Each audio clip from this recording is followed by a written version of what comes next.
Donc, dans mon groupe, on va faire à la tête et puis, sous-traitant, il va fabriquer miel. Ça fait à la tête.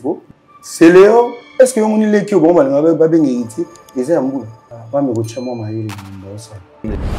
avez dit à l'équipe bango, et si vous avez faire la poste. Est-ce qu'il est interdit? Il fallait qu'ils aient votre affaire.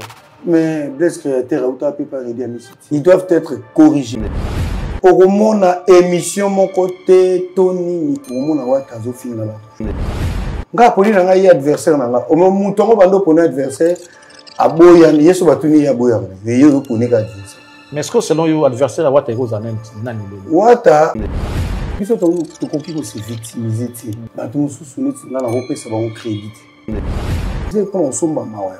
Entre-temps, c'est vous qui ordonnez Makambu Yamabe.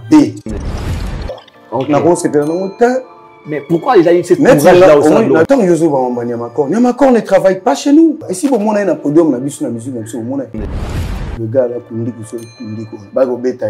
si vous avez un BT, c'est que vous avez BT moko na émission qui est le bogo de Mobukana. Afingina n'était na bogo. Donc, bêta qui est pour héritier, scram. Bêta qui est pour héritier, bisoté. Les cotes de ces concerts sur l'échelle de 10. Donc 9,5 sur 10. 9,5 sur 10. 9,5. Monte il y a une carte à salon en Saranaté. Et sur les comiques Kaya Wata, il est battu Bazoluka, toujours Biloko Miki Nakati, qui n'a pas invité. Comparé à concert, nous sommes battus tout est-ce qu'on ne peut pas rester dans la binonam? Tout il y a un pourquoi il faut mélanger? Dimension de salle, on peut aller la grandeur na bino métier Charlie Prince na niveau na bino na mamba presse na mboko bo no sita ba kombo na wana émission beauty bato mususu walo ba malembe il faut bakanga parler de bébé na mboko bébé na tolobele na bébé chanda zaki star na ba ever ça dit nous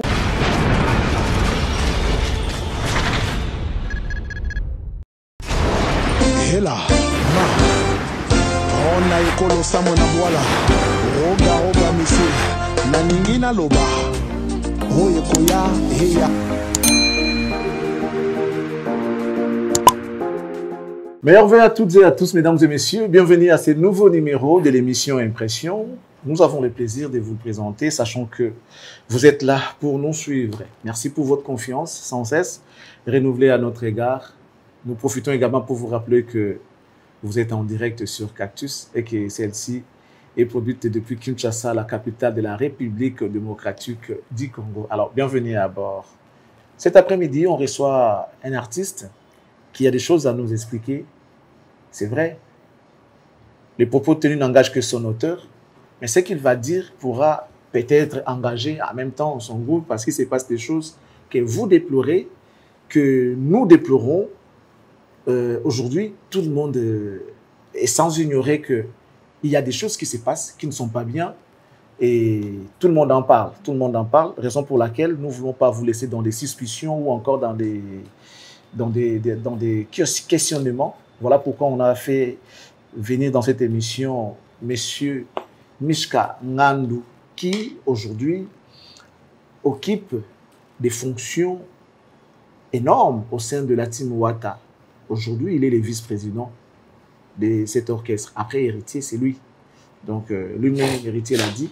Mais bon, c'est vrai que c'est conditionnel. En fait, c'est conditionné.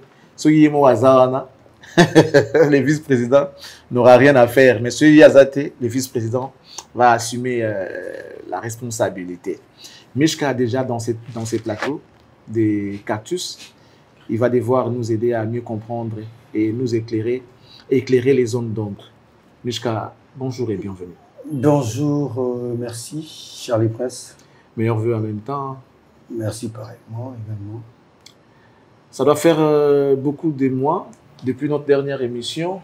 Après, bon, on va comprendre. Vous avez une émission de service, vous avez un concert dans la scène musicale. Après la scène, vous êtes passé en Belgique pour un concert.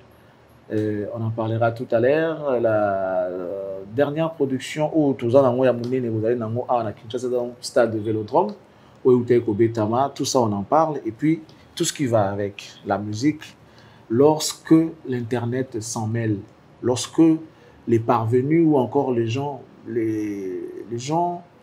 qui correspondent pas aux critères d'un recrutement auprès des artistes. Ils amènent ce qu'on appelle l'embrouillement. Et aujourd'hui, on en parlera dans cette émission. Êtes-vous prêt à pouvoir répondre à ce genre de questions concernant ce sujet-là? Bien sûr, bien sûr. C'est aussi la raison pour laquelle je suis sur ce plateau. D'accord. Et j'aimerais d'abord, avant tout, remercier Dieu, Ok. le Tout-Puissant Créateur de l'univers, de tous ceux qui s'y trouvent. Et à travers son Fils Christ, le Christ Jésus. Et voilà, nous sommes chrétiens, nous sommes croyants. En lui, nous croyons. Et c'est en lui que nous laissons nos vies. Et donc voilà, c'est lui le seul protecteur. Il nous conduit, il est avec nous. Et donc voilà. Merci Tout-Puissant, merci Alpha et Oméga. Et aussi, un grand merci à toi, Charlie Prince, pour l'opportunité. Merci. À mon patron, Héritier Watanabe, Kuzanoska, Totorina, La Pulga, Motuna Tembe, c'est lui que j'appelle les super-héros. Super-héros. Super-héros. Ouais. Ah bon? Lui, il fait des rôles comme Batman, comme Superman. Donc voilà pourquoi. Super-héros. Le super-héros que je salue là où il est.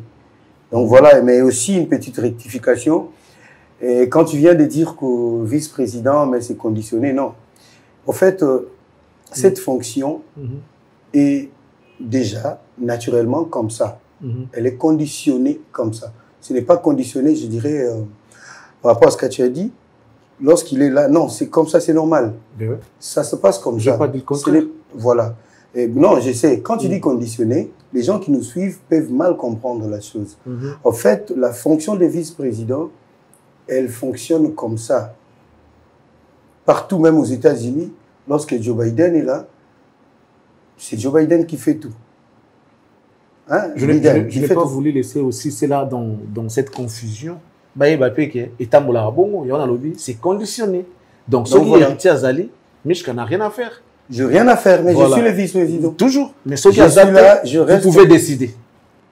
Bah oui, voilà. bah oui. D'ailleurs, en vrai, lorsque le chef est là, personne ne décide d'autre chose.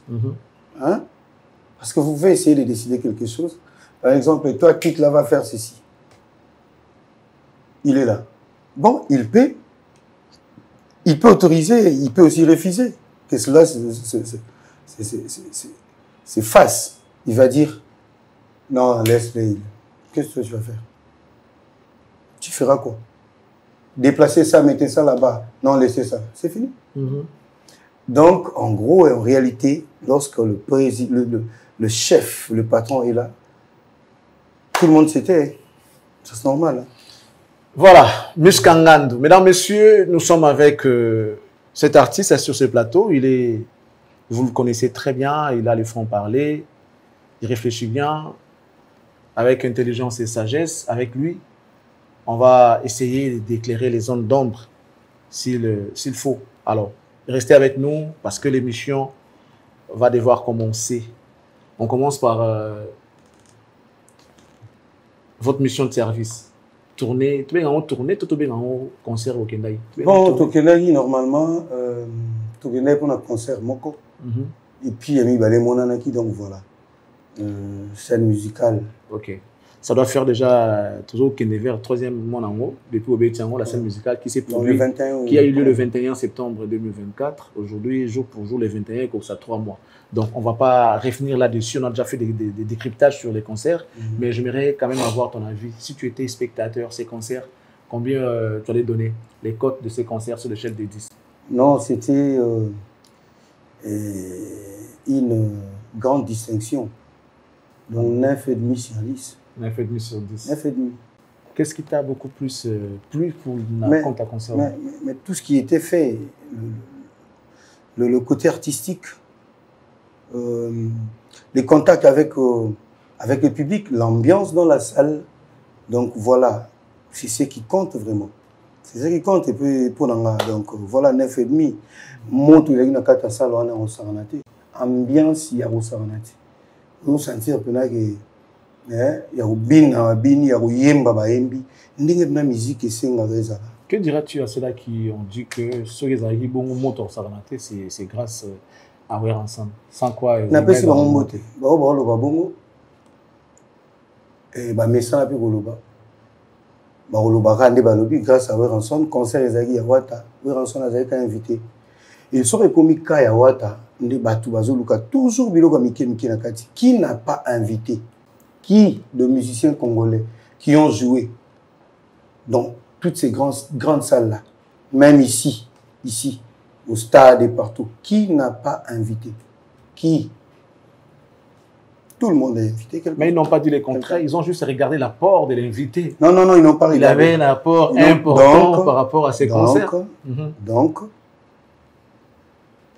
l'apport, c'était par rapport aux grandeurs de Wear Ensemble. Mais de l'autre côté, il y avait les Mokobe et les autres, ils ne sont pas grands. Les Dadju et les autres, ils ne sont pas grands. Quand il s'agit d'héritiers, c'est comme ça. Les Dadju et les Mokobe n'étaient pas grands. Kofi Olomide n'était pas grand. Voilà. Parce que c'est héritier, il faut toujours chercher quelque chose pour essayer de diminuer l'ampleur de l'événement. Ce n'est pas du tout normal. Mais avant Benga Wera, expliquez-nous pourquoi il fallait à la Wera. Au soleil. Parce que c'était son tout premier grand concert à Poto. Et moi, na tout. Il y a Maïele. Sorasali. Panae, il y a Mounene et Liboso. Bénédiction. À Lukaka par parents. Ninge Zalaraso, Sali Moussa, Nomo et Liboso. Bazora. Salaire à Liboso. Ok, Moussa Nini. Ok, ça va pas. Donc voilà. Comme qui dirait, on ne peut pas réussir sans ses parents, quoi. Il faut toujours recourir aux parents pour réussir. Mais comment dire qu'on ne pouvait pas réussir sans... Déjà, on ne peut pas réussir sans ses parents. Ah bon? Oui. Ni tes parents, tu n'allais pas être au monde. Même réussite, même le mot réussite dans la vie. Pour réussite, il fallait que les parents ne soient pas bons. Sauf que réussite dans le Charlie Prince. Donc, il y a un sens très profond. Non, mais attends, mais ils t'ont déjà donné naissance, ils t'ont donné la vie, c'est bon. Après, tu peux te débrouiller seul pour réussir dans la vie. Ils t'ont déjà donné. Mais ils t'ont donné la vie. Mais ils t'ont déjà donné, mais bateau va sur vie, voilà. Mais toi, tu penses que tous ces qu'on a donné la vie va réussir ça? Non. La vie, oui, mais il faut se battre. Il faut seulement recourir à ses parents pour réussir. Parce que on a la réussite, quand même. Non, si vous avez chèque, n'est pas invité à recevoir. Bana bani o ka batho ngalo ba o ga sa nini ni bien ye mo ndeka organiser ma be chèque na yi bana ba zong sa ka chèque pa na biso logo la paix ezaki réussite bani ba compliqué réussite voilà bon ils vont passer à c'est tellement clair tout le monde je dis bien tout le monde lorsqu'on réussit héritier a dit c'est grâce à eux si on échoue c'est nous donc voilà alors bah ils ont déjà mais il y a pas de problème alors on a un sens prophétique parce qu'on a vision où il y a de ces choses qui dit et après au moins on a pas jour réseau kokisama après bon 9,5 n'est pas ça dernièrement que vous verrez dans ma plateau d'être vendu boué dans Charlie Prince ou on a mon amna que na ba leader mususu ba kima ba plateau ba ozonga ba osana bino émission tout à kaka officiel on joue comme ça ozonga. OK, voilà. On attend, ça sera bénéfique pour nous d'ailleurs. Alors le 9,5 c'était pour la scène musicale hein. En Belgique c'était Dog Dox de Bruxelles Dox. Yeah. Bon, qu'est-ce qui s'est passé après? En plein bouteille dans la scène musicale et puis arrivé là-bas en Belgique, c'est comme si moi c'était timide au fait. C'est quoi ce qui s'est passé? Au moins il Charlie Prince cadre la autour non balandi la mambo mingi ici s'agit de wata to bandaka kotala na oyebiso comparer ba concert non so ba tutu ba beti na ba sala minene. Est-ce qu'on peut pas rester dans Nabino nam tout sigara na mambo pourquoi il faut mélanger? Écoutez des fois tant ba ça likambo batala rapide ba sala ra étude comparative il y a makambo son ici donc beaucoup ensemble beaucoup tout le monde écoutez tout le monde va betaki nanu na basalo minene ba betaki après ba kitaki na basalo mutu moko ta betaki sala munene abandi ko matakaka te babetaki pe ya salle monene après bakiti na basalle mosusu par rapport au wana elekaki pe nde elekaki mais il y a ils ont commandé héritier ezozala lokola yango efo ezala ye fo tolobelaka côté moka moke tolobeli pa côté moi moke tolobeli moi je sais que o bato baoloba eza o bato balobi toi tu as ton frère Chabron il reste là-bas on était avec lui là-bas faut tout na ndeni conseil ezali conseil les gars qui tout makambo tout très bien kaka nde bato lokola bato lokola makambo to sagi na scène musicale et bangisaki bango faut baluka côté moko boyeneti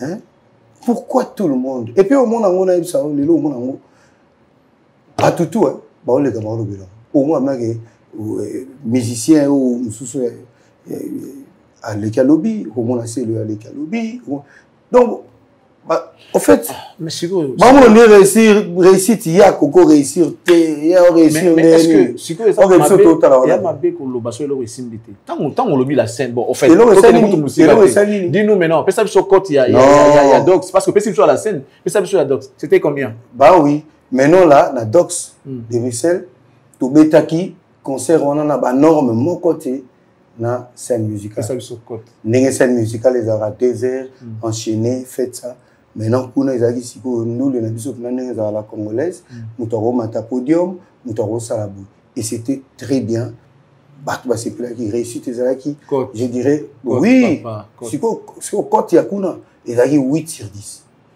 inférieur par rapport à la scène inférieur par rapport à la scène les gens ont raison des dimensions mais inférieur par dimension ba sala mo pesa ile monta donc c'est de qui la scène non scène elle quitte alors sur la scène c'est les qui ont ezaki na 9 et mbo ya moké boko sala monter comme te on a lobi na yo bato no so betaki na ba stade après stade ba kino betaki na ba salo ba beti wana au moins les so batondi sa stade ko leka ba salo ba beti wana n'est-ce pas siko boye bisanga on a nini stade et ton ndaki ndenge wana basalo balandaki ezali mikeke stade et ton ndaki ndenge wana stade mais pourquoi on doit rester toujours dans la comparaison non en fait la comparaison n'est pas raison mais la comparaison nous aide à équilibrer les choses parce que boye équilibre ils ont la té cher Charlie Prince na nenga faute on doit équilibrer les choses pour na nini ba congolais tout ba ça makambo ande ba ça et ça problème ti vous vendez la moto pour savoir en tout cas moi si toi si je ne sais pas parce que nga naza pe apona côté loté nga na lo ba constat au moment que question moko boye ezozonga na différents plateaux même chose kawana obeta isko scène nini tambo uta scène boyaki na Dox bouti na salle ya autant point boyaki na salle autant. Mais tout le monde a eu autant avec autant. Il n'y avait pas cette question. Mais bien que la question n'a pas été. Et puis ils ont continué. Non, chez nous, question n'a été en tout cas, à ce que je sache. La question n'a pas sens en été. Moi, j'ai dit, peux-tu nous donner la différence? Mais je t'ai dit, moi je t'ai expliqué. Déjà, la différence se situe, bon, je dirais dans beaucoup de points. Déjà, sur le plan capacité. Celui total sur le plan qualité, ce n'est pas la même chose. Déjà tout ça, ce n'est pas la même chose. Donc vous êtes rentré satisfait de vos deux Très satisfait, très satisfait. Okay. Seulement que tu on a le bino. On va vendre kaka po kulukaraba échec ya ba. Ba bundisi trop, vous on intérêt beau réussir te beau vendre. Vous on intérêt mutongo beau bundisi trop. Vous on kokate. En réalité, ba maman na ba combat bien que le maman comment changer. Au monde a bourreau, comment toujours on est au monde là, comment va victime. C'est ce que vous voulez faire aussi. La victimisation, c'est ça, ça se passe pas en fait. Quand tu dis que c'est trop, c'est victimiser. Quand on a bondi trop, on reprend ce exemple. Qui des musiciens congolais par exemple, par exemple, concerné quelque part, au monde il y a bon, tout le monde va s'engagner, mon na tête na bango, na ba sous-traitant na ye. Basali na projet ba osana ba vidéo ya osala contre cancer wana et beta telle place bango bon yo siko to provoquer lo mombwe to cho wana kaka po ye fait simbate to ba na kotala pas besoin de te frustrer en tout cas c'est juste une question que je vais poser. Ben oui, c'est si on vient au soutien de quelqu'un, ça veut dire on le fait au détriment des héritiers. Mais non. Mais Charlie Prince, moi je te reconnais pas, c'est juste une question. Je te reconnais pas comme ça. Nous allons reconnaître maïni nous autres chana munoko pour oloba makamningiza. Non, on a lobby hein. Non, on a lobby. Moutoumoro abîmé en tête d'abord sous-traitant. Oui. Si je comprends bien, tout le monde qui va passer la vidéo. Tout ça la vidéo pour encourager. En tout cas, moi, je le dis sans embâche. Les gens ont soutenu Blana, ce qui allait jouer le même jour avec Héritier les 7 décembre. Soutenir qui concerne. On a vu les vidéos que les artistes ont fait pour soutenir leurs jeunes, je sais pas, jeunes frères. Et vous pensez qu'on les faisait au détriment de Héritier pour je sais pas, déranger les concerts d'Héritier? Ou bien ces jeunes qui viennent commencer a besoin de la force? D'ailleurs, tout le monde ça va crédit. Ok. Et je regrette beaucoup la grandeur na bino, métier Charlie Prince, na niveau na bino na mamba presse na mboko. Faut mo bino mo boyebi ke batu mususu. Bo wa no sita ba kombo na mwana émission buti. Batu mususu walo ba malembe il faut bakanga. Tuyo kata c'était juste aussi.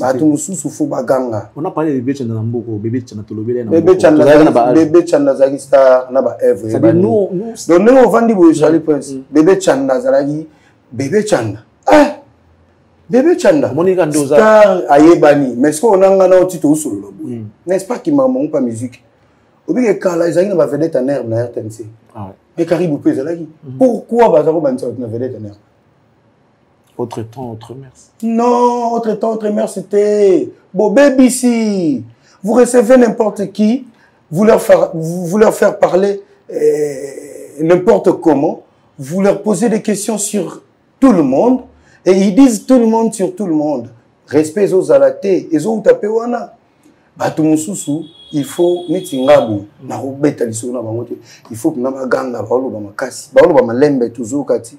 Faut ba ganga pena poto yo kapo jusque là ba lo baka malembe na ndenga foti. OK.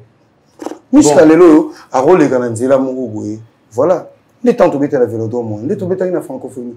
On a joué là-bas la scène musicale partout. Ah, motema pasi. Réputation BBC, lelo. Tout le monde nous on a dit bazo manga. Ils ont ça un plaisir. Ils ont ça un plaisir. Mais voilà. Si on a bongo, quand les habitants ont sali, au comme déjà à niveau à bongo, au gros qui est en Caribou. Et les autres qui pétaient, non, on comme niveau à bongo, on sautait vers ta nerf. Au bandit qui n'est pas mon lit. Non, non. Mon amour qui a tes vidéos na TikTok na. Tu sais, il a combien d'abonnés? Elle a combien d'abonnés cette jeune fille? Elle a plus de 300 et quelques mille abonnés. Na mon vidéo na yokuna. Voilà des choses. Si on par exemple, même ceux qui sont au lobby, t'es né aux okansana que non, falto BBC. De l'homme, téléphone à mon il peut se faire connaître. Donc, du coup, il y en a qui sont venus il y a autre temps. Non, bien sûr. Qu'il fasse se connaître ailleurs. Avec son téléphone. Mais le résultat, ce qui compte, c'est le résultat. Oui, pendant le binobo, Charlie Prince. Mon dieu, on a 20 ans dans plateau. Est-ce que oui, comme belé à Internet, hein? Au surtout, t'as l'idée de niveau noté. Non, on regarde les enfants, bon, Charlie Prince, mon qui. Attends, la monia zo balika mobo. Si on attend à bien, on va niveau Charlie Prince des inutiles. Non, regarde, faut pas confondre. Non, c'est Charlie Prince, na monia qui, bon, attendez, bah, bien Internet. Et comme t'as la style, on a l'émission de Mishka. Ou on a dit, Mishka ndeni. Mais jour on a eu mon gars, la telle émission ambulance, on boit bon poids ni. Ah, mais vous allez si comment il y a comme boire bon ndeni. Yo peut-être on va mailler l'été ou bandi. Ah, t'es ambulance. Ah, bon, ah, c'est là, bah, c'est l'autre, t'es dans sa juin. Or, l'aime sous sa caille, ambulance. Azuga, bon, a créé génie. A numéro pas ambulance. T'as des miches, on a posé question, Banini, t'as un miche, on a sur l'ambulance. Ah, bouguer, moi, bandit dans les villes. N'est-ce si quoi, on a commis journalisme? Je ne sais pas. Chronique, comme il y a bongo. Bongo, peut m'appeler, Charlie Prince. Na respect, na yonga, na royate, na mandoro. Pied, bisoli, kambouya. On va pas rester là. On va pas rester là. Appelle, je m'appelle tel, je suis journaliste, je vais te recevoir. Oui, oui, mais le problème c'est qu'on va pas rester là, mais c'est même au monde nous sommes à votre service au fait. Grand que je peux être. Vous? Oui, nous. Charlie Prince, tu acceptes de te mélanger Non, non, non, en fait, je dis Tu non, acceptes je de parle de mélanger professionnels. pour vous Non, non, sauver. non, non, non, non, Mishka, je parle de professionnels. Voilà. Je parle de mon rang, les gens qui sont Professionnels. professionnels Mais comme pose-moi moi. aussi, Il y a pas pose-moi de- aussi des questions par rapport aux gens professionnels. Mais tu me laisses pas finir, sinon tu sais comprendre. C'est bon. Ça veut dire que nous, les problèmes que nous avons, les aboués, on a la rose à la grande que je peux être, mais je suis au service du culturel, grand comme petit. Ça, ce n'est pas mon problème. Il suffit que tu sois culturel, tu fais à ta manière avancer, si tu veux avancer la culture congolaise à travers la musique, ta discipline à toi, moi je serai là pour te soutenir. Mais voilà la préférence pourquoi. Voilà voilà. pourquoi. Il y a un autre lobby, je ne vais pas rester dans ces jeux-là, de peur que tu aies cette émission d'ambition pour rien, mais seulement les aboués. Tu peux avoir un problème avec un gamin, on va vous juger. La justice est là pour tout le monde. Et tu as la tête que non, parce que papa, mon amour, mon cœur, au fond, non, on va vous juger. Hein. Si tu as raison, tu as raison, tu n'as pas raison, tu n'as pas raison. C'est ça les problèmes. C'est pareil avec nous. Donc, par rapport à vous, l'expérience. Namoni mutu muketi. Nga. Ok. Mais na bandeli lisusu. Ata na poto. Omona ke oyo za concours ya ba jeune talent au sala The Voice. Vous comprenez? Moni ba job au sala The Voice on ba yema rapide déjà. Mais pour ba na koyamba na ba plateau miné na bandosa ba émission. Faut les gars ba The Voice on a bani. Après tant comme on a preuve moi monani na miso bato. Ba comme koyamba na ba TV5, ba comme koyamba na ba chaîne na ba France 24 et autres. Ba France 24 et autres. Héritier légal. Yo comme on a après preuve na yi monani. Ba comme ko l'excès bongote. Sumutu preuve te. Kamba moko bino bozue boche na sani moko na bato. Ce n'est pas aussi bien. Yo le bien héritier légal. Héritier était il chantait où? Non na histoire était. Dans Maison Mère. Et quelqu'un qui chante déjà dans Maison Mère, il a des preuves, mon qui les oye, mbaba, mna ye wana wata. Mbaba, faut ake karibu. Netinga mishkabo. Soko tche miko nanzela. Ba oye bisoki. Matia koma lika, koma marka, koma na Jean. Ah, Esaïe. Tant on a gina karibu. Ba yamiga kitoko. Comment s'est passé le concert de Vélodrome? Ozana on a elogoti. Comment s'est passé Oyo muto arrêté na. Pour comme on va forcing makam na makasi. Voilà. Vélodrome. Vélodrome maman nandoule. Maman Nandoule, impeccable, son maramutu, donc maman Nandoule. Donc, maman na concert, il y a un moni, il y a bien bon, ce concert et l'équilibre sous Ningwana, monte batwa ou le batteur. Vous en avez balo. Kitambo ndimi. Mon kilendimi. Kincha se bana kitamboti. Là, nous sommes bandina wana. Après, tu as beta, siko un peu partout. Ah, vous avez les projets de faire des concerts intercommunaux? Si, on doit les faire. Photo beta lemba, photo beta matete, photo beta côté kuna changu, photo beta toluka pe koto bumbungi ngiri. C'est quoi l'idée? Campagne alors ou bien vous voulez sensibiliser pour quelque chose ou bien déjà ce que tali lelo mona ki chemin de la gloire. Les adis qui ont bêta partout, makasi. Alors, tout bêta va concert dans la ville. Il faut tout bêta pour concert na ba cité on a nyonso pour na ba fanatique na sur la musique et héritier Watanabe ba ya ba savourer musique beat ezabongo et après yango voilà tout ça ba programme tout annoncer après boyeba. Les recrutements continuent dans la team ou bien c'est bon le recrutement public, tout ça, bateau déjà un groupe de gens bazaki, sikoto kinona, on les a eu dans bateau moni, sikoto van nana bango siko tout tanga bango pena artistiquement bien, auto akati na bango to bimisa na ba vrai artiste ou bana et puis bon on a la chance, ba koti ba sel na biso nzela. Mais le recrutement c'est fond et je dirais d'abord que c'est tous au mono ba recrutement ça ouais. Ça mais il y a un public qui au moni donc voilà voilà toi on a bateau déjà tout ça et après tout tabac tout ça on dit là ah c'est bien je crois que tu fais ton Kotawana mais le plus grand problème au Tobengio c'est Maramboza sur la toile les lots ou ça la musique nabiso qui fait couler beaucoup de salive et beaucoup d'encre. On a vu le même 7 décembre, vous étiez ici, dans Kitambo, dans le stade Vélodrome. En Europe, Fali était de l'autre côté pour faire, je ne sais pas, Nantes. Et dans Angola, Ferregola, vous avez pris ta Citadella, dans Luanda. Subitement, on a vu des vidéos et apparaître sur la toile comme quoi, en tout cas, on a pour éclairer Bisso. Toujours le bandé, tu as information, pas dans une source sûre, mais tu as en Anzela, tu as bien pour éclairer la lanterne à battre. Tout le monde, il y a un groupe de gens, je ne sais pas, 3, 2, va récupérer des Komoro, va rebêter Bambata, va venir à l'équipe qui manquait bateau, surtout héritier. Il faut assez héritier, pardon. Tout le monde a vu ces images et les gens, chacun a donné son avis en rapport avec ces images. Bah, héritier, comme à une forte représentativité au niveau de Angola, il a fait que a mobilisé Batounae pour menacer tout Batu à son nom. Bah, fan et héritier Beti Moutou parce qu'ils sont jaloux de leur leader qui Moutako manqué leader na bango respecté. Tout le monde a qui amo. Et Céline de Oiseau n'a qui ça à Sali Live tout le monde a vu parce que tout le monde il a déplacé son langage vis-à-vis des héritiers, il y a eu même des insultes. Tout le monde yango tant il y a six comme ça tout le monde peut réplique il y a bateau yo bazala na héritier. Et là on a eu aux parents, vous allez responsables. C'est vrai, tu es musicien, mais vous avez un pour nous asseoir papier, ça va, on a moins de vendre de l'art. Dis-nous d'abord, avant de réagir à propos de ce qui se passe, vous êtes content de la musique de la Congo? Sobetagi.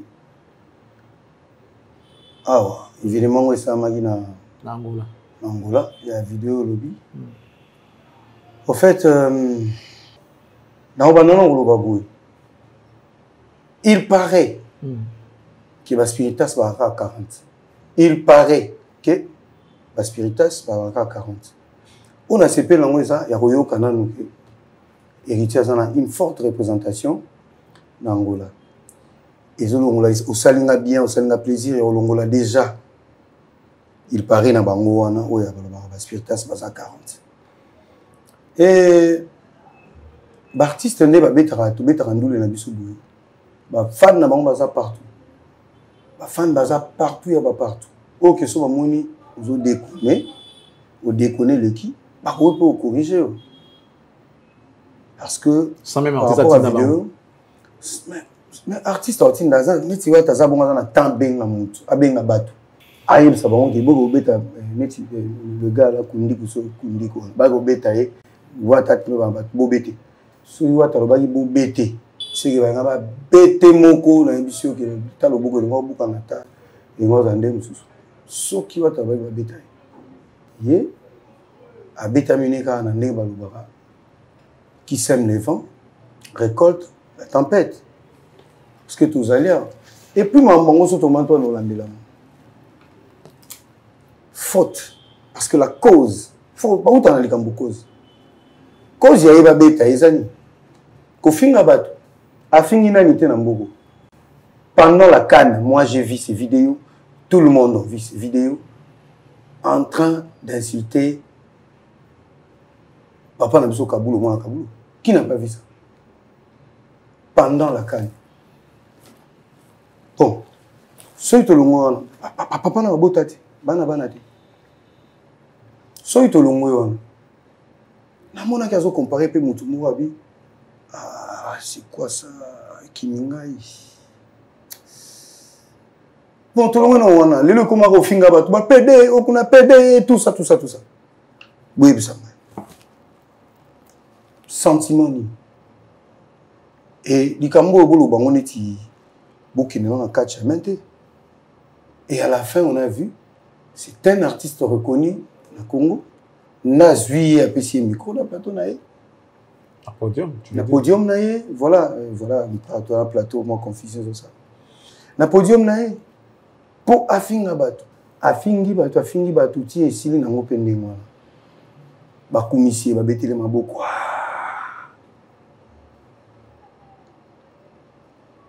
Charlie Prince, mon garçon, mutu oya ko finga na vie ko les affaires azati. Bo comme date alelo. Tu n'es pas en train de me dire que faire appel ça qui mais pourquoi finga?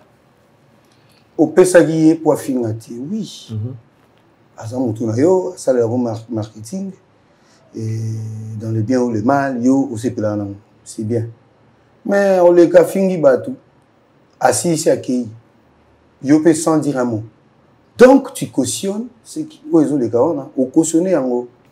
Malamon, on y va faire, lié en haut, toujours lié va faire. Vous comprenez? On va balem sous instigateur. Trop lié va faire. L'autre fois, on a naïf ça va finga batou. Ou l'obamo déjà dans mon après, on va continuer à même rythme. Mais après, en autant on va les calmer.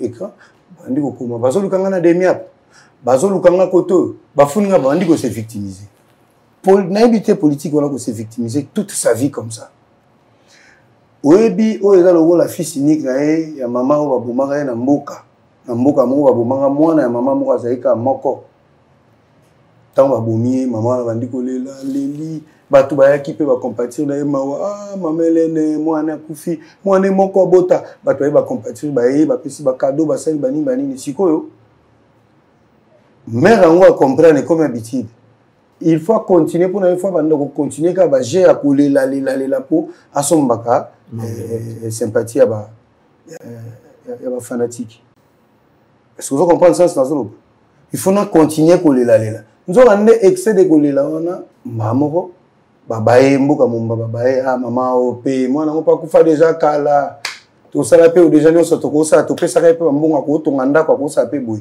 ali na ngosiko azolela ka continuer lela batutu ya mboka ba kosala nini babaye boza baburo bozo tinda batu basala makamba be après ko tinda batu basala mambona boye bandi ko bozongeli bandi ko lela pleurnicher pour que c'est victimisé pour l'ensemble. Entre-temps, c'est vous qui ordonnez Makambu Yamabe. Est-ce que les gens vont finga ba maman bato? Au source les gens vont finga ba maman ba comme finga na. Ba comme finga ba maman, les gens va fingi maman ya wata. Hein? Asali nini? Aye ko sani na Makambu. Les gens oyo ba fingi maman ya feri. Na Makambu aye ko sani nini? Sauf qu'il est là, fini maman wata. Les lots vont finir maman faire. Mais qu'est-ce que vous avez fait? Mais écoutez, bah fini maman wata, les lots va finir maman faire. Cause n'a pas de mutozo tinda batwa. Mais c'est où t'as mais c'est la source. Bilo tindi mutna pas finir bon. Parce que lorsqu'on voit un émissaire, muto azana bino. Arrête de confirmation. Maman non lo ba confirmation. Non, vous êtes là pour nous éclairer, c'est ça les problèmes. Toujours à Makambo. Muto zo ba o yo lobby. Émissaire monsieur Zakina. Tout temps va combat toi. Oui. OK, moi j'ai vu Niamakor qui prétend être communicateur qui prétend en fait mais parce que merci pour le français. Je l'ai dit nazo éclaircissement nazo éclairer biso. Voilà. Alobakaza communicateur mais aux vice-président il y a un limito yeba ce qui a l'équi parce que va propos y à tenir en tout cas je ne pense pas peut-être pour protéger et là on a yo on protéger en mais je ne pense pas que va propos on a yo mo sepela inango alors non c'est pas bien na ko sepela nango pourquoi na ko sepela nango ta mais pourquoi il a eu cette courage là au sein na bien au moins ni tingandi na zabu ni tingabu na zo felen de père lelo na kana mama na en tout cas, vous finissez à tout balingi, vous finissez la mer en gâteau. Vous finissez la mer en gâteau, on dit Mamouta. Tant que Yozo va en Niamakor, Niamakor ne travaille pas chez nous. Oh! Et depuis quand? Depuis quand? Tout le monde a mis le mot Azalaki. Basiri Moé Bandeli. Azarouya, Aolo Belabiso. Après Yango, il est parti maison mère. Après Yango, Akikal Selatin. Après Wana, Moutou mon côté. Oyo aloba et si bon mona na podium na biso na musique na biso mona lelo comme na mpe bongo bato mo vana na ngala bananga olobela mutu boy yo moko po bano ko bano lobozi téléphone okandengo to lobawa mutu mo bandi pe ko loba OK pe bezna o sama kamno mususu mais avant pe ko Niamakor aya ko finga pe ningwana et outil wapi la source c'est qui la source? Source, n'est-ce pas que ça fait sur son podium, Azul micro a pessi Moutouana. Bandika na podium. Mais non, tu as niveau de finga. Non, écoutez, tout le ballon auto mona. Toyo kaka qui ba musicien, na libanda pas fan. Ils ont ba musicien, ba tindaka, ba tuna bango, ba finga batu. Mais ba preuve ezalati. Vous se comprendre. Mais dès lors, tout le monde a ce que ba preuve. Qui on a na tindaka parce que azwi micro na ye apesi ye moto yango afingi asilisi kitoko c'est bon bavandi après tala siko côté tokomi bazwi motu babeti ye po afingaka bato bamibeteli na ndenge na ye abandi koloba bayebisi ye 5 héritier pardon mais ntango ye moko azwaki telefone na tie boye ye moko explike mokili ke ye asengaki na héritier scram ouais pardon donc babetaki ye mpo na héritier scram babetaki kutu mpo na héritier ya biso te déjà ntango azoloba bongo wana eza mateya bakoma kopesa bango ya ndenge nini soki likambo ye owangana koloba héritier azali ye te likambo eutaka banda likambo elekaka ya Sankara de Kunta kofi eza café vous comprendre mais jamais mpe na ntango basankara bafingaka bato bakomai na baniveau na ta comment nous sommes dans un pays où mwana moko boye akolamuka na ntongo na tomboli téléphone il insulte tout le monde comme il veut après bokomoleka bokomokoma bazolukanga na demiat nga bazolukanga boye vous venez avec vous communiquer ya lokuta bafentaka baraka est-ce que oyebi ke na période moko boye audio moko ebimaki ya kopekisa nalingi lisusu te bato bosala boye te ezalaki après baconcert ya bastade sort nango na suka kendaki ndenge tout ça ezali kaka te bato bazosala balisanga na bango na kati nango ezozangaka eloko moko ezalaka na manke ya mayele na kati ya makambo bato bazosala bato ebele est-ce que tant tosoa no nde na oloba nga afingi moto mais d'un côté olobaka bavérité ça va changer toujours dans le même ordre d'idée à la vérité d'un côté pendant votre concert il y avait le trompe vous aurez des propos quand même Wata Tenaki oui Wata Lobaki yango mais est-ce que ça a pris combien de temps Wata Lobi que non makambo ya azongeli ki Wata kala na activé mi démon activé mi démon donc makambo balabala on aussi dans na balabala mutaki na justice te mutaki na justice te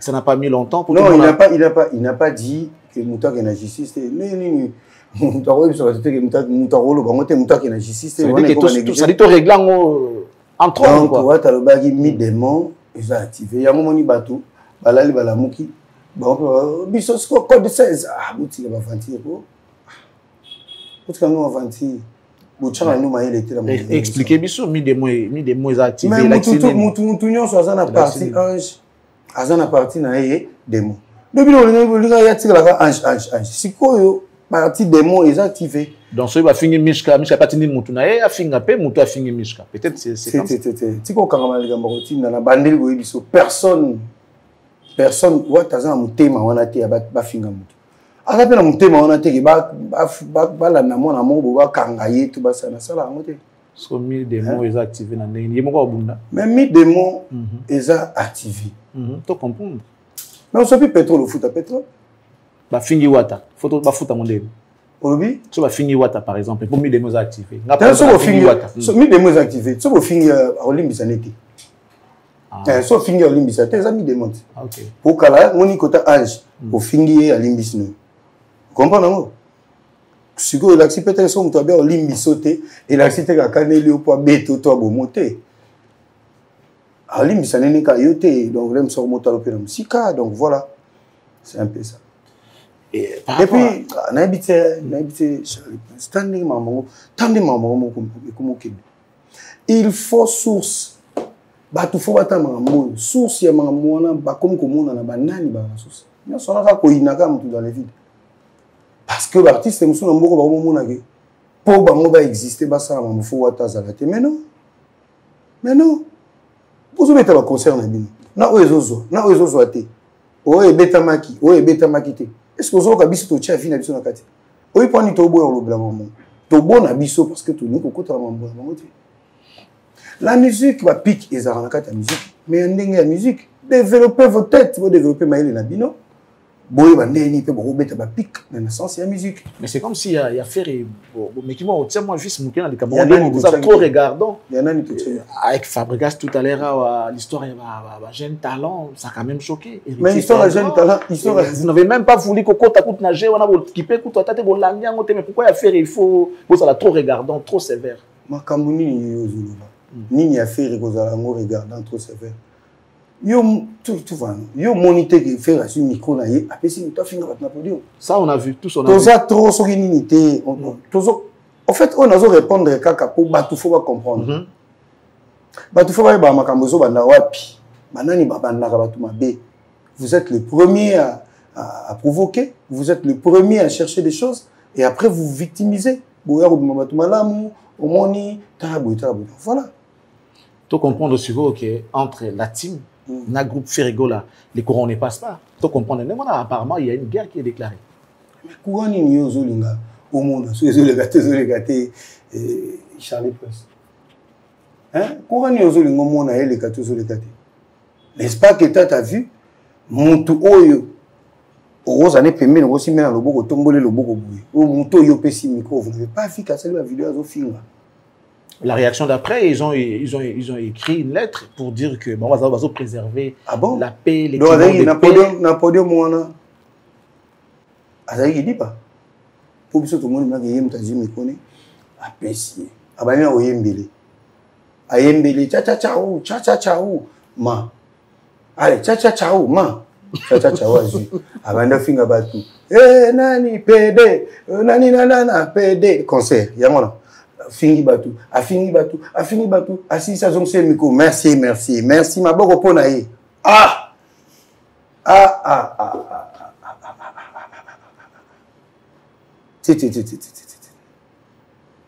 Mawana ndimite batu yoka mususu. Mawana muti. Comme il faut. Mais et comme il faut. Lorsqu'on regarde la réalité en face, na éviter bino dans la carte exercice, il y a la musique, boyebi mamboleka na ba coulisses, na ba podium, na ba orchestre, tout éviter. Mais qu'est-ce qui fait? Pourquoi aujourd'hui un bon nombre de ressortissants de Wenge sont contre héritiers? Je sais pas si voilà contre bien héritier n'a pas par rapport à Bango na éviter. Pourquoi un bon nombre de gens ressortissants de Wenge n'ont pas de bonnes relations avec héritiers? Dire qu'ils n'ont pas de bonnes relations, non. Ils sont contre. Ma relation est baby. Et baby pour votre monter mon abbé. Banda rovanda otala. Moi t'as vendu au bundissé à Zana Wengi. Bouya raboti, kutu biso to kotu munika buvanda aboué. Moi ara ki ba otonga tonga ye. Mais so otale mona ye ya ka temina batuna ye. Asali boulot na si ça c'est une qui. Au mona ka ba otonga tonga ye. Vous allez voir que tout le monde a bundissé. Mais si vous savez, vous continuer. Vous bandez vous bundissez dans l'orchestre, l'ongwa sali orchestre, vous continuer. Vous réussir dans la binoté. Vous comprendre que Moutouana, Azana et toi, la nengue est-ce que la nature ne vous enseigne pas? La nature ne vous enseigne-t-elle pas que Dieu existe? La force, il y a un zambi mona na rabongo Moutouana, il y a un zambi batara kindingona. Komana komba. Et ça, ça Moutou. Il y a un côté prophétique. Il y a une solution. Mais il n'y a que le même discours qui revient tout le temps chez anciens collègues.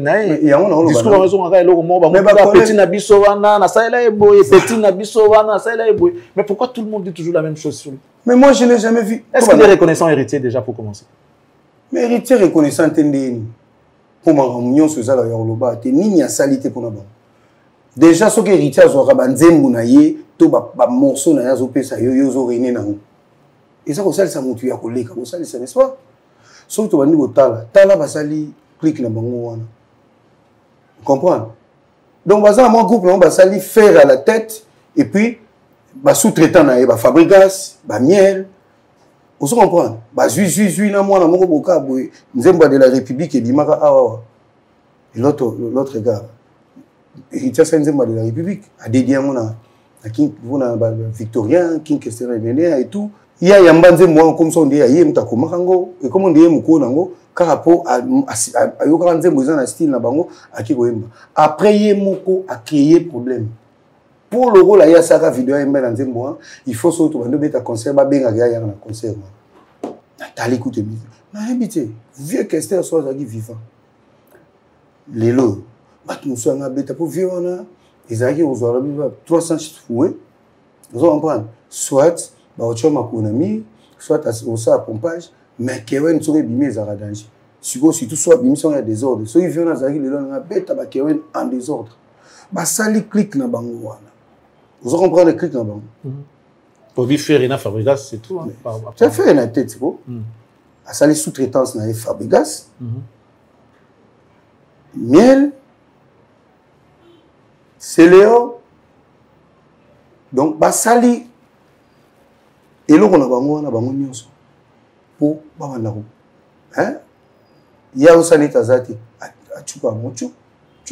Heureusement, les lots pour les lots, il y a un coucou. Et puis, on ça. Et mon nom, c'est lui-là, à Tindarabato. Est-ce que ça bien? Mais quand on a cette émission, on a la 4e émission au monde. On a la fin moto au monde. On a développé comme elle. Mais mon kilo, il y a les gars qui ont fait. Mais quand Héritier lui-même passe à la télé pour dire qu'il faut voir nos. Et puis on est dans cette émission. Au monde, on a des émissions. Mais le roi de l'émission, comment la production pour nous battre nous baroleka. Oui, comment production? Il y a des production. Parce que le solide comme on fait. Et puis on a cliqué dans bango. Balobagi baroto tinga mawata partout. Babi durant une année baroto tinga mawata. Sokache awa barobeta awa. Sokache awa barobeta awa. Tozo beta na Bukavu. Ilo bolobagi wa toli ebanda. Toke siko Bukavu boya obeta. Toke Bukavu boya. Soyi to egoma boya. Soyi boya te tozo comprendre. To comprendre que bino bobeta na note. Balinga ngo pe au produit bino te pour bazong s'appelle arrêter. Bozana bino na batu pété. Et là, on a manqué bon père quand Héritier dit que, par exemple, pour les cas de CLE, il faut nous foutre l'émission. Oui, c'est normal. Mais oui, il a totalement raison. Ça va aussi à l'image de l'artiste. Écoutez, quand toi tu es un artiste à Talao, bon, toi, tu fais plus des émissions que ma production. Tout le monde vit comme il bon. Il y a un moment où la corporation Bozu, le lobo yambi bato ebela osanati, bokomi ebele. Mais moi j'aimerais que bazo courage là venanga Mbutalikaso.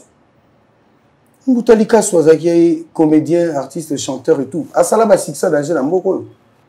Abimi si pe bango ebele to mona on lelo ba ebele. Mais si comme Mbutalikaso abota courage.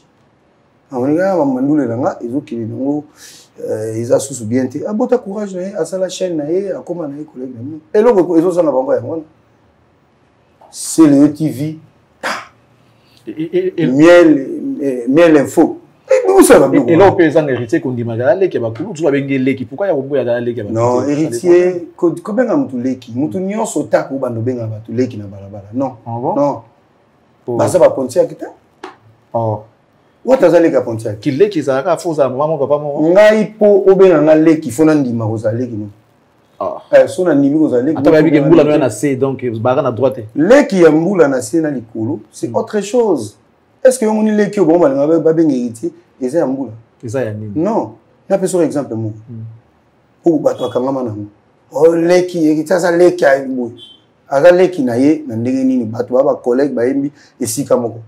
Ba yembi esika moko eloko esangisaki bango eza musique ba yebana avant temps pour za yana leki wata kolo bazali leki ya Sele Fumu par exemple oya kibinda naza leki ya Bijou Mululu ou naza leki ya Doudou Kibinda oui ba vient na ya quartier ba kolanga bango côté moko ba yana mais leki yango ya bongo leki na âge oui boza no na âge ya koleka mais toi ba collègue toza ba collègue tozobeta musique. Pour ni bato kileki ya makasi ezaka ya wata. Na peso ka exemple mususu.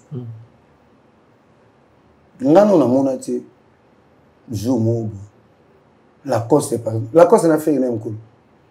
Apparemment Lacoste. Et si bon mona mko mususu faire azo ba vient na Lacoste.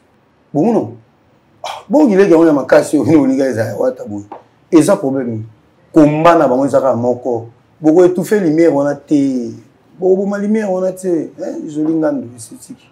Lumière, on a mais tout ceci profite à qui? Entre faire et par tout ça, bon, en tête Bobby, en tête avec les sous-traitants, tout mais ça. Les affaires, faire et héritier. Marambo se profiter d'un nani, par exemple. Mais question, tout le monde profitera de la si c'est toi qui provoque des choses. Hein? Parce que hier, c'était bon, le lobby Bobby qui est héritier, mais si quoi ça héritier, hein? Il y a des gens qui insultent tout le monde. Au fond, l'homme souillé, privilège, c'est pas normal. Déjà, lorsqu'on regarde, selon les Batbalobara, il y a un moment qu'il pleuve ou qu'il neige, les gens seront punis.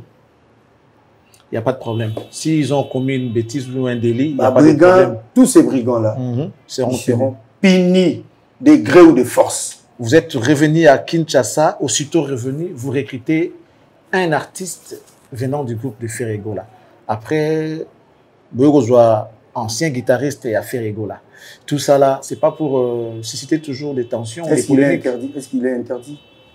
Est-ce qu'il est interdit? Il fallait qu'ils aient votre affaire. Mais Blaise créateur, vous n'avez pas aider à mes sites. Donc, il y a un problème. Si les musiciens, moi, ils ont un orchestre, à Longwa, il y a un orchestre. Après, à intégrer le groupe. Moi, je ne vois pas là où tu vas au Bomanzoto. Je suis bien à place. Je suis bien à place. Musiciens, il faut s'appeler fort aux Zoumso Yambaye. Alors, on va expliquer pourquoi tu crées le groupe. Pourquoi tu crées le groupe. Et qu'il y a Vandaranda où il paraît. Après, voilà. Donc, si vous n'êtes pas d'accord avec ce qui se passe aujourd'hui, vous avez une proposition à piste des solutions. Piste de solutions, il faut corriger Batouana. Débordement. En quoi faisons? Ils doivent être corrigés. Comment? Corriger comment? Corriger d'une manière ou d'une autre. Même qu'on ait tapé la solution, selon eux. Ils doivent être corrigés. Il faut aller en justice ou bien il faut corriger quand on a correction, il y a façon tout. Ah bon?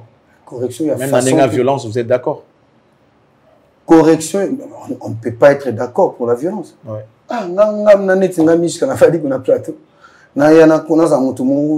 pour la violence. Mais tout. Attends, bêta, ils ont la violence. Ce qu'on a vu à Luanda, il y a eu violence, normalement. Écoutez, même dans la Bible, l'Éternel châtie ceux qui l'aiment. Nous, en tant que Congolais, il faut Congolais makasi. Alors, il faut châtiment propre, de manière à ce que bande gonabiso bazo mananzela. Et puis pour piste il y a bien possible là. Donc mutatine dans la bango, arrêtez, il faut pas. On peut défendre ça sur notre défense bato zangi défendre. Est-ce qu'il y a un message particulier pour soi-disant les commanditaires? Un message, peut-être, je ne sais pas, un message d'un frère, un message, je ne sais pas. En tout cas, ma faute est c'est un grand leader. Les longs dans le baboué, au monde a dit oui, je m'en fous. La vérité reste la vérité. Lorsqu'on est grand, photo, mais quand on regarde, moi, esprit mon robot, ça va tout bien. Un grand hasard rassembleur. Donc, ma faute est qui? Ma faute est qui?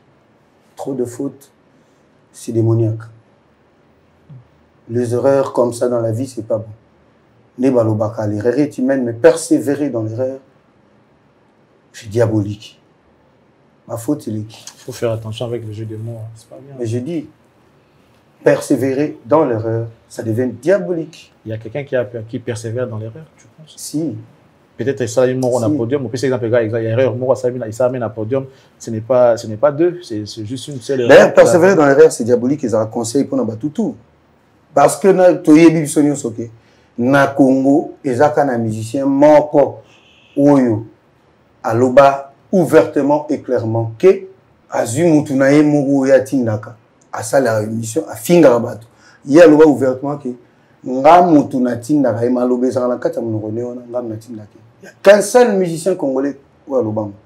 Obi que les loba toloba wata impoli nini okomona émission mon côté tonini okomona wata zo Fingarabato. Surtout bandi kozonga omona mnake ba finga ba jibe okomona mnake ba finga ba Koffi Olomide okomona mnake bon ça va to longona na mutuye moko okomona mnake nakati ba coupe wana oya bato notamment général na wana afinga waze quoi to obenga nzema afinga vekabulu afinga manda chante mona i problème wa kapo vérité mo bafinga Blaise Bula kapa loba nanto vanda boembrante bafinga ye c'est la même personne azo finga ba tout pourquoi bon siko photo vanda to na otala ka ba filma ningo ya mwana ba public batali ba bitete ba mo ba zu charge to corriger ba to.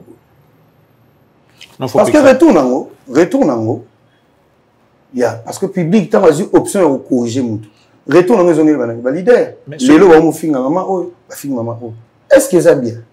Mais si vous avez la décision à reporter la plainte, il faut interdire maintenant à ces publics-là de ne pas corriger parce qu'il y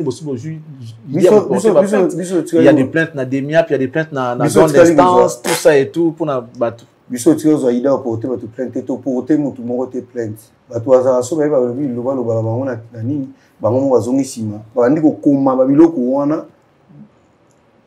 C'est faire important.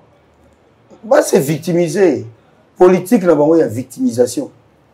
Et pour la lettre qui est sortie, qu'est-ce que vous pensez? C'est une bonne idée quand même d'interdire aujourd'hui. Et je crois que de votre côté aussi, bon, ça l'appareil. Et nous donner ne serait-ce qu'un message. Et là, qui ça quand même que vous n'êtes pour rien. Parce que si vous ne dites pas, on va confirmer que vous concédez les babas. Non, il faut avant tout que vous ayez la président pour éviter que vous ayez comme la lettre ainsi. Vous comprenez? Vous avez vous cautionner, vous saler, après vous avez ça, ce n'est pas la première fois. Au deux mois, il y a un moment où il trop Charlie Prince. Au tout, on a à cause de moi. Si vous vendez pendant vous boutez, vous dites ah, je ne suis pas le tout. Wata a un problème ni par exemple. Si vous tournez, c'est le problème ni na Wata. Tout zonga na source. Alors, on a un likolo. Pour essayer lobby trop, a fini trop. A lobby tout au yaébi. Mais tant que vous avez trop, et puis que tout ce que vous avez lobby dans le thé, bah ouais, après, à manquer que finalement te faut les galoba. Vous tournez dans nous. Problème ni na Wata. Mais si vous tournez net biso. C'est le problème ni na Wata. Tout est noté. C'est le atonga Wata. Audio na esaranini et bimaka. Makosi. Mais après, au dehors, on a un tongi mutu. Yonto, si les gens sont makasi, ou comme qu'on loba sous trop, ou comme qu'on bakisa makambu kola mutu. Non. La haine. Ce qu'on a dit au tala, ce qu'on tourne, Fabregas, Wata saloni, rien. Mais si on tourne biso Fabregas, yo salawata ni. Tu vas dire que bisao, audio bimaki dans les villes, azotongane, pas dans ses héritiers. Mais après, on va aussi dire que makasi. Botongi mutu, bosiki sou makasi. Oh, musu samoni nzembu de la République. Aya diembe non nzembu ngo, ils ont c'est moi visibilité. Après tombo ki sou makasi. Ni ngo sou karabino. Na ba lokuta nyonso ba yela biso. Oh non, musique neza bon ba to ba mi poner la adversaire. Hein? Nga poni na ngai adversaire na nga. O mo mutongo bando poner adversaire. Aboyan, yeso batuni ya boyan. Yeyo poni ka adversaire. Il y a un lobby nouveau poni et puis encore l'adversaire. Tenez, biso poni mototé. Buzobo eleki ya uti pana bango moko biso ta. Buzobo ne sozo moni mo balukana e uti wapi. Toujours dans la sauce. Mais est-ce que selon yo adversaire Wata ego zanen nani lelo? Wata ba musicien tout ya Congo ba za adversaire Wata. Ozomona. La musique concerne le succès, c'est une chose, mais qu'on maintenir succès, et ça c'est le comme sous. Oui point le bibo. Lelo DJ Mumboshi. DJ Mumboshi lelo. Par exemple. Ah, on va mettre dans la showbiz. Ah bon? Ah, on va mettre dans la showbiz. Mais bah nostalgique, oh bah tu as remarqué les nostalgique. Bah c'est bah nostalgique. Oui. On a salaka nini hôtel. Dans swana wa koyi miko ngamna sala nango sa pèse le oui au salaka koyi miko oui. Siko zo sala nini. Au salaka bat basaka na salaka te. Bozaka na salaka bongo sala. Siko fo sala. Ndenge mpaka lobaka zala. Fo zala ti. Bon, DJ Mumboshi à l'équipe bango et belé na succès. DJ Mumboshi azobeta bandu les nous azobeta te. Il faut ça la pas si beau kabo ça au lieu que tout le gars ah on a vécu festival. On dit mambo la vérité oh toi na vie mo na vana na plateau lo babu ça va venir monsieur Méné. So va vendre gozo ça notre na babu na boye azo expliquer binoto. Et Tish le grand libanais Didier Obas na pesi Mbote Gilles Nzao na pesi Mbote belé place où ça. On peut pas victorieux. Va venir monsieur Jolie Mobial. Monsieur Sigan Zembo de la République, ils ont dédié à Victorien ou on a et puis na king kester ba vieux cartouche ba prêtre wana ba vieux juju ozomona.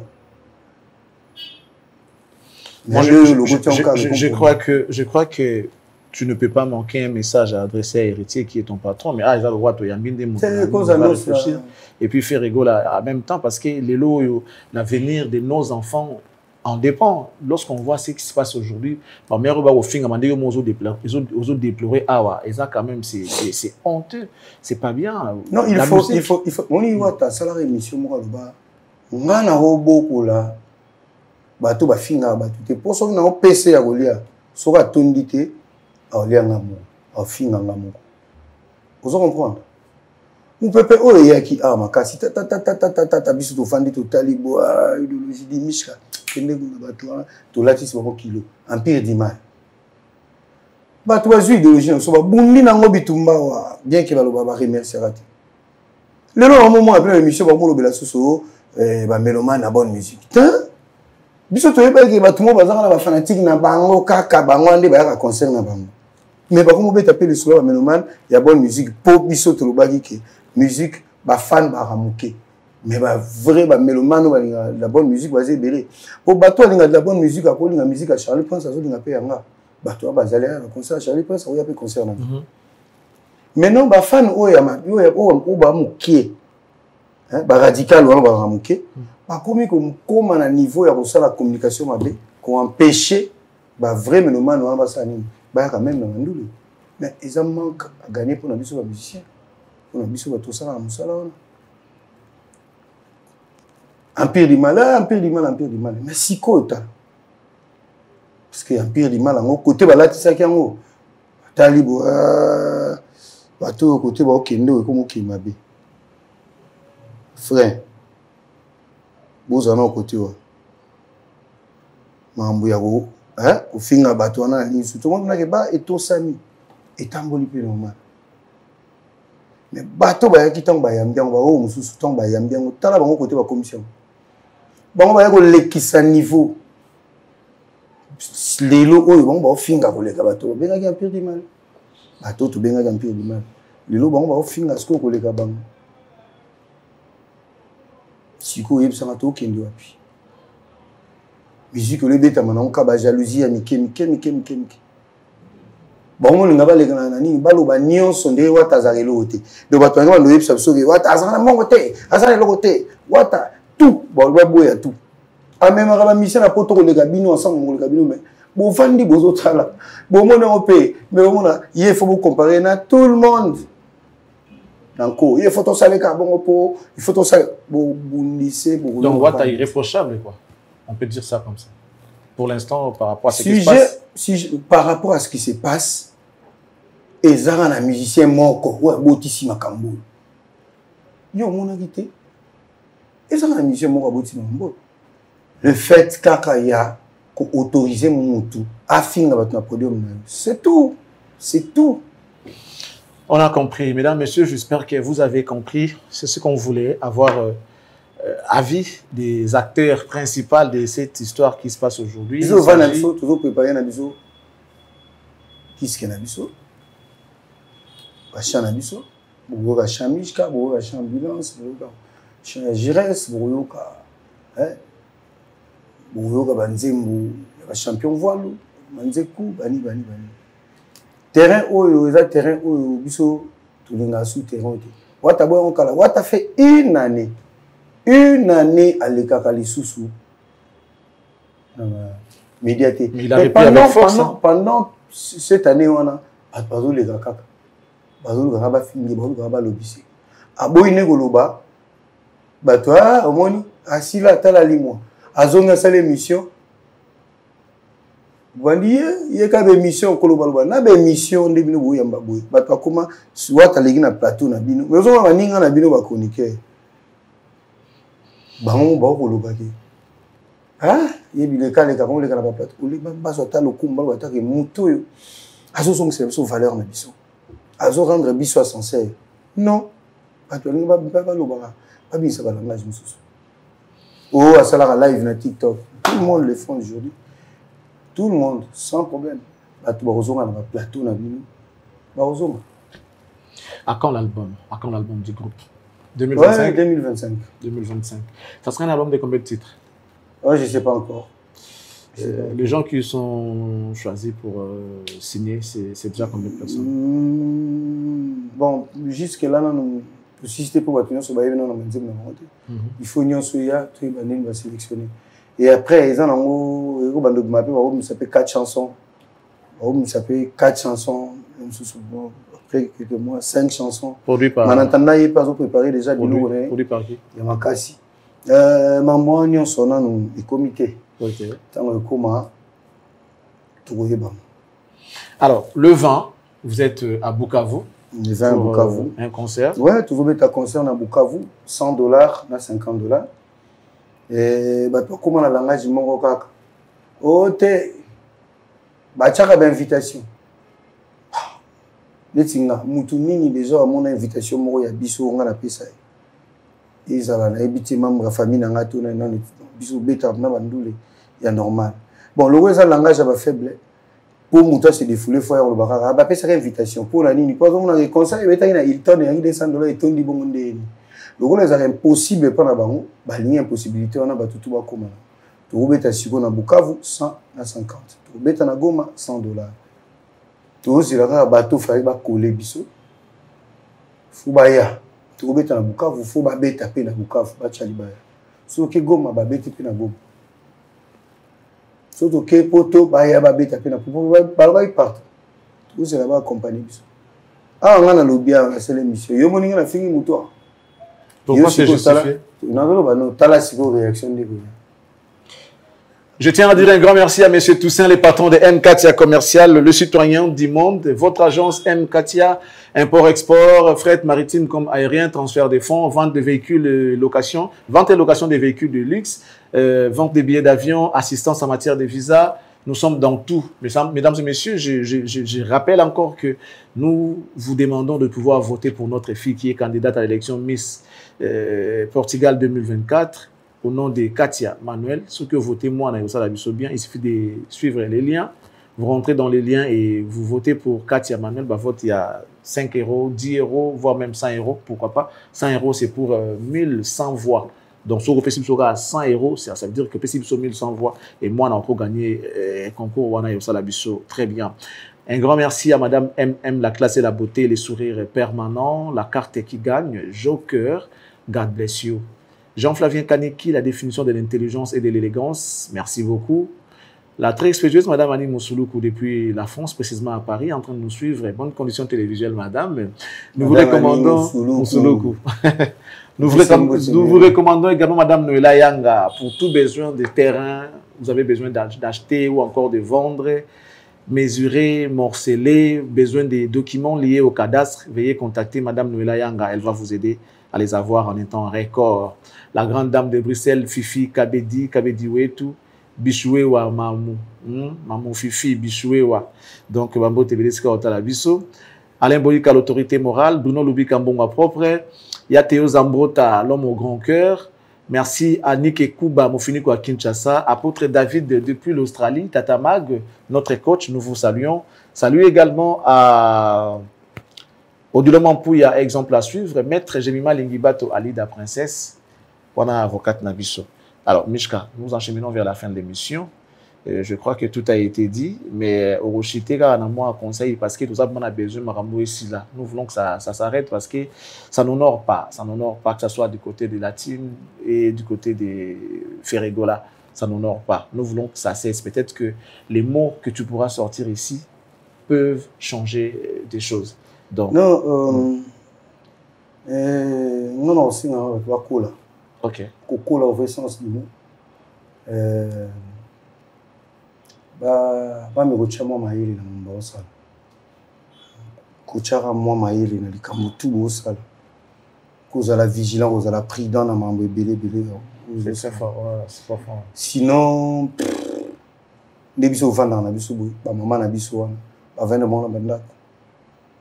Ba tu ba mo le ka bandi ko finga maman. Ba tu ba zo finga ba maman. So les gens qui finga qui ba maman pour mutu boyenda ça qui boyenda ba finga maman. Non. Ce n'est pas bien. la faute, il faut éviter la faute. Il faut éviter la faute, les amis. Donc, il est là, vous nous confirmez qu'il n'y a aucune plainte contre les communicateurs? Plainte, il y a ni. Ça, là, il y a plainte. Moutoni, il y a un niveau qui est bisou, ça les plaintes. Non, il y a un niveau qui est ça les plaintes. Ah! On va finir. Donc, je salue Junior Mavungu, Robert Sonsa na Suisse, Guy Machine dans les postes de Bruxelles, Samo Dogolo géant de Bruxelles, je salue Chabron, à la voix d'un Ngoumi, la personne de Bélé. Premier ministre japonais. Voilà, Nabo Sanité beaucoup Kayengambe, Nabo Sanité Joe Francisco, la Pessimbote na Orphée Mwangu, il y a Philo Maïla, Orphée Mwangu, il y a Bisson, la Pessimbote Bélé, il y a Philo Maïla. Et la Pessimbote na le grand Libanais, Etiche, Nabo Sanité, toute la famille Ngandou, Merilou Ngandou, je t'aime beaucoup, bisous, bisous. Namona Iblo, on a tout, quoi, Bachombo, tout, donc, Kitoko. Et Nadine Ngandou, toujours Pembeni. Christian Ngandou de la partie, petit frère Yoebi. Et Jolie Ngandou, Titi Ngandou, toute la famille, je vous aime.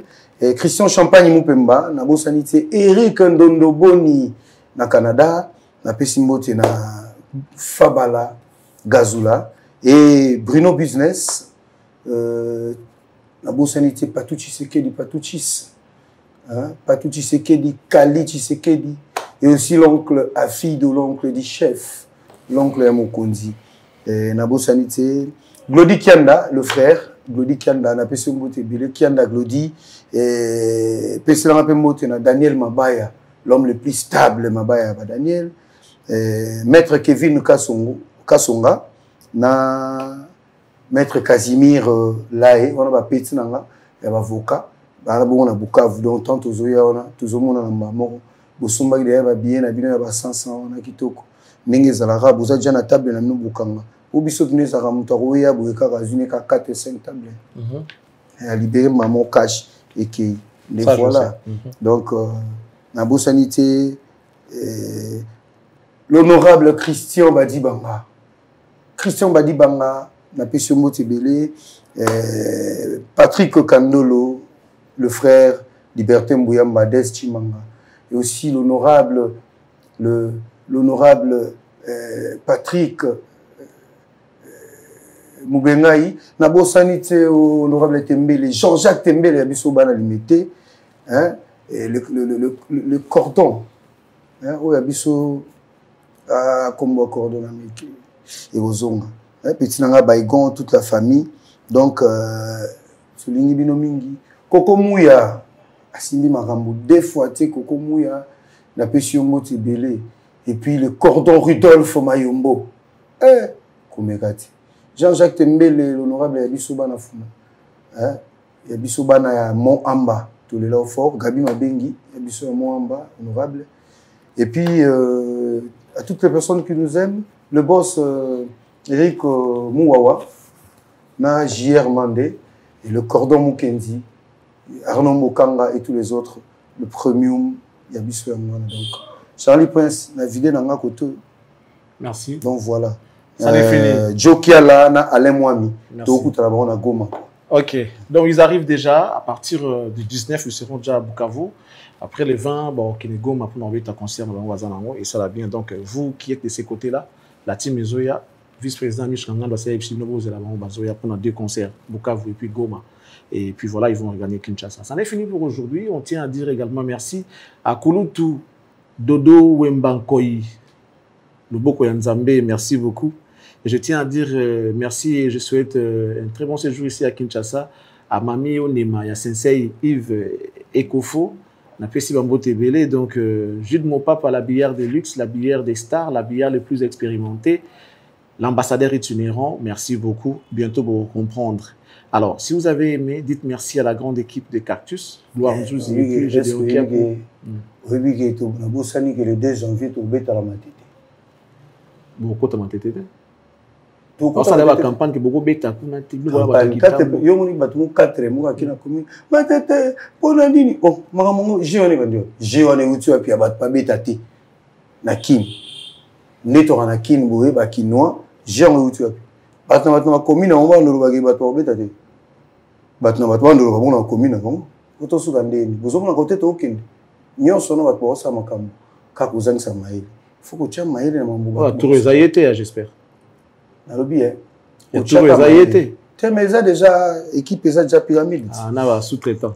Pyramide des abos. OK. Donc on bête na matete na couloir à Chilombo le 2 janvier. Na compte il y a honorable Diabanza hein. On a PCP Moté, on a profité na pesa Moté na Bonika Longi. Maître Yvon Luboya Ours, Maître Yvon Luboya Ours, Paul Sankara, Bakaloufa Fabrice, Bangotou, na ambassadeur Bob Mboba et Kombe, Maître Zikomae, Zulu Pupanga, et puis Piro Kabouya. Donc voilà, tu rebelles dans ma tête, dans ma tête, dans l'Union britannique, Netinga, n'a pas diplôme dans ma tête. C'est-à-dire diplôme d'État n'a pas groupe familial. Bambino. Bambino, ok. Je pense que c'était, je dirais, parmi les meilleures écoles de la commune. Donc, il y a papa na biso bangala. Pour biso sugo to zarab na wana na ba tanga wana ba pati kembo. Pour ma tete pna to kota ti bangilima wana so na koti bo na biki na na famille ba kolo igo. Vraiment vient na biso ba puce, ba vient na biso ba venzabi, ba vient en ma tete ya histoire. Ba vie na biso ba lambo kolo hein papa na kolo mwani ozo mona joueur ya France quoi. Donc biso na matete on na ba passa hein passa o pa vie na biso vie biko o mona raso lekika bambino pour ça immeuble wana. Donc wana ba massa na biso matete ba mettre kalo bani matete hein neti biso to diplôme kuna et en plus to na deux c'est celui que biso to na deux na matete bino bana biso ti moi tati bopé tu as des amis qui vont répéter péouana. Mais si ils habitent de Ouattara, ils vont le mettre. Donc Junior qui la baxe, tu es baraba mettre Joboro, tu es baraba. Donc on comprend non. Donc tu bête na matete le dé sans problème tu bête parce que ne pas le bailler tu vas nous la nabino partout toujours token. Mais na comprend déjà normalement déjà bana bon habillé. Le rôle à mon habillé zo manqué ba moi on peut te aider ba.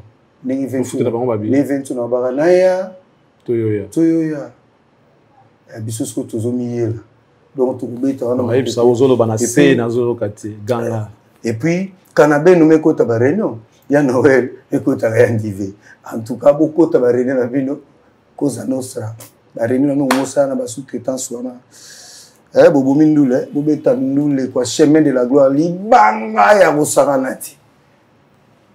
Meilleur album de l'année, bah où tu couper ça sur trophée. Chemin de la gloire, meilleure chanson de la République. Donc tout ça nana to fan de pour chemin de la gloire to solo là na yo wa Charlie Prince. Soko bimi le lo tambolo chemin de la gloire deux fois tu.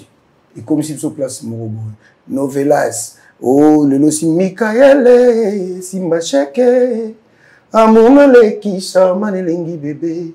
Gourmandisme, amour, après qui ça te na olia mena zoto nate, banze mwana le kangi ba novelas na habité quoi, Cosa Nostra force à toi quoi. Si moi t'as toujours. Merci Mishkangandu, force à toi Cosa Nostra. Mon boss c'est Eli Ndama. Merci beaucoup et certainement en train de suivre l'émission. Je dis Kiakou merci et je crois que nous allons vous dire à vous aussi merci mesdames et messieurs si vous avez aimé. En tout cas, dites merci à la grande équipe de Cactus. On ne peut que vous dire merci pour la confiance que vous ne cessez de renouveler à Cactus Télévision. Restez bien chez vous. On vous souhaite une très bonne suite des programmes sur nos antennes. Que Dieu vous bénisse et qu'il bénisse la RDC. Au revoir.